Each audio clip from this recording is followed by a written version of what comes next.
I'm Lynn with Psychic Focus at psychicfocus.blogspot.com. Today's topic is making an example out of conservative influencers. Tongue twister there. So the question, there have been a lot of conservative influencers out in the public eye. They're getting a lot of heat for not following and promoting the agenda at play.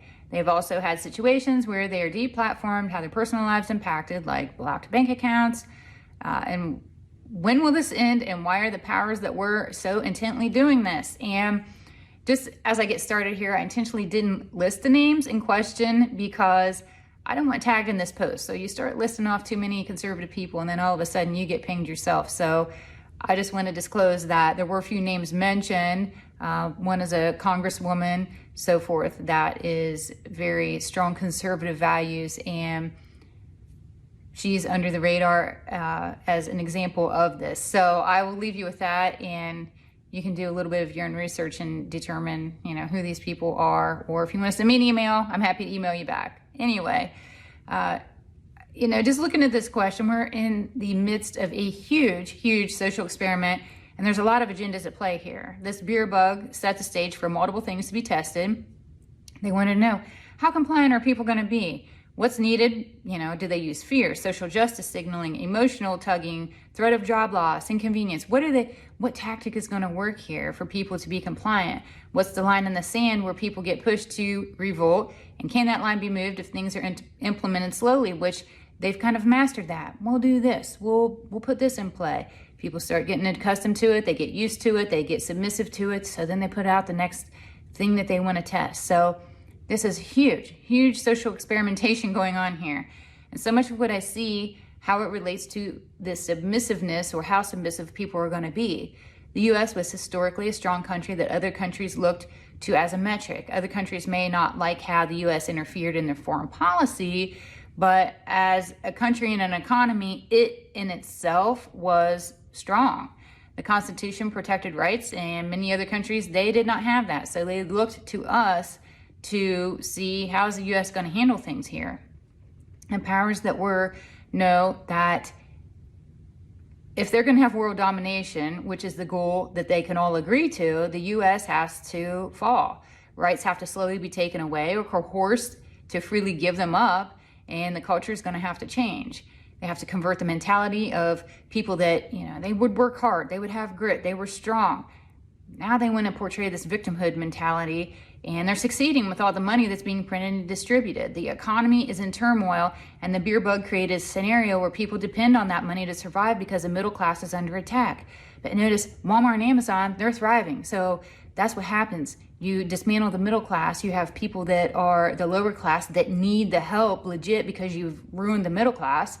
And then you have the upper class that are going to thrive off making money off the lower class. So they're doing exactly what they set out to do in a roundabout way.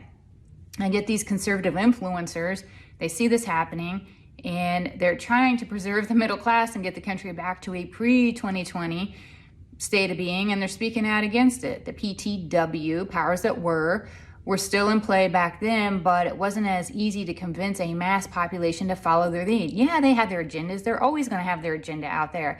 But unless you have people following it, it's really ineffective.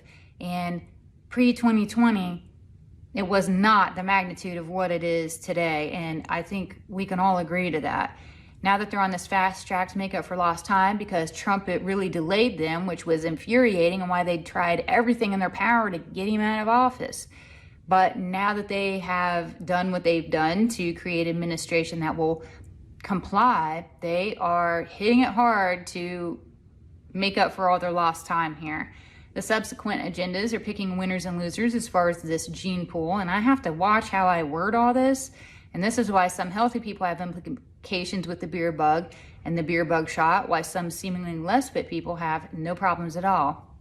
And yet that they know what genes they want eliminated in the new world. Not only are there certain genetic lines left intact, the depopulation agenda is in play with thinning us out and reducing the fertility rates. So between the chemicals in our air and our food and 5G and the beer bug shot and all this other stuff, not only is cultures under attack, but fertility is going to be an issue. And if you want to test me on this, by all means, leave a comment here and vet this, but men's sperm counts are lower, and women I see are going to have a harder time getting pregnant moving forward with all of this stuff that they have implemented and put into our lives.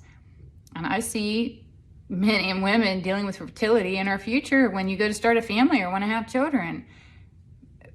When I look at all this, our future is very concerning, and we have to come together to raise a collective. The more fear and low vibe thoughts that enter into the collective, the harder it's going to be for us to ascend as a whole. So choose love over fear. That's the message I want to put out there. And that's all I have for this reading. Please, again, feel free to leave a comment, fact check me on things, leave a comment on that. Again, I'm Lynn with Psychic Focus at psychicfocus.blogspot.com. Thank you. Bye.